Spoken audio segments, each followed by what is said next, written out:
So ஒரு விஷயம் என்னன்னா ஏதாவது பண்ணிகிட்டே இருக்கணும். அப்படியே கடைசி வரைக்கும் வேலை பார்த்துட்டே இருந்தால் கடைசியில் வேலை பார்த்தே செத்து போயிடுவோம். அது ஒன்று. இன்னொரு பக்கம் அந்த சில்லற குதிமனவா. ஸோ அது ஒரு விஷயம். ஒன்று இதுனா இப்போ உள்ளதுக்கெல்லாம் என்ன சொல்லணும் தெரியல. இப்பெல்லாம் மணி தான் துட்டு தானேங்க. இப்போ நான்லாம் போவோம், காலைல எழுந்துச்சு வேலைக்கு போயிட்டு நைட்டு 2 மணிக்கு வரேன். இப்படிலாம் வரணும் எனக்குன்னா அவசியமா? ஏன்னா உலகத்தில் வாழ பணம் தேவை. ஸோ மணி எப்படி சம்பாதிக்கணுமோ அப்படி சம்பாதிக்கணும். ஒன்று நீ தொழில் பண்ணணும், இல்லை மைண்டை யூஸ் பண்ணி சம்பாதிக்கணும். ரெண்டும் பண்ணணும். ஸோ இல்லையா வேற ஏதாவது ஸோ நம்ம தொழில் பண்ணணும், இல்லை நம்ம ஏதாவது பிரெயின் யூஸ் பண்ணி ஏதாவது சம்பாதிக்கணும்.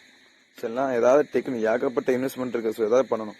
ஸோ இந்த படிப்பறிவு இல்லாதவங்கள தான் கடைசி வரைக்கும் வேலை பார்த்துட்டே சாவது வரைக்கும் வேலை பார்த்தே செத்து போயிடுவாங்க.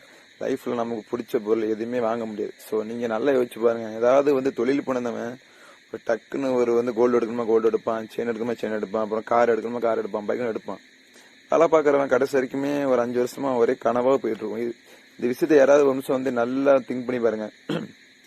நான் தயவு செய்து படிங்க. ஸோ படிச்சா மட்டும் தான். ஸோ இப்பெல்லாம் எனக்கு தெரிஞ்சு எஜுகேஷன் ரொம்ப இம்பார்ட்டன்ட். ஸோ ஏதாவது ஒரு சேனல் ஓப்பன் பண்ணுங்க, ஏதாவது ரன் பண்ணுங்க. நல்ல ஏர்ன் பண்ணலாம். எனக்கு தெரிஞ்ச சேனல் மட்டும் இல்லை, ஏகப்பட்ட டெக்னிக்கல் இருக்கு. ஸோ அதனால பணம் சம்பாதிக்க கத்துக்கோங்க.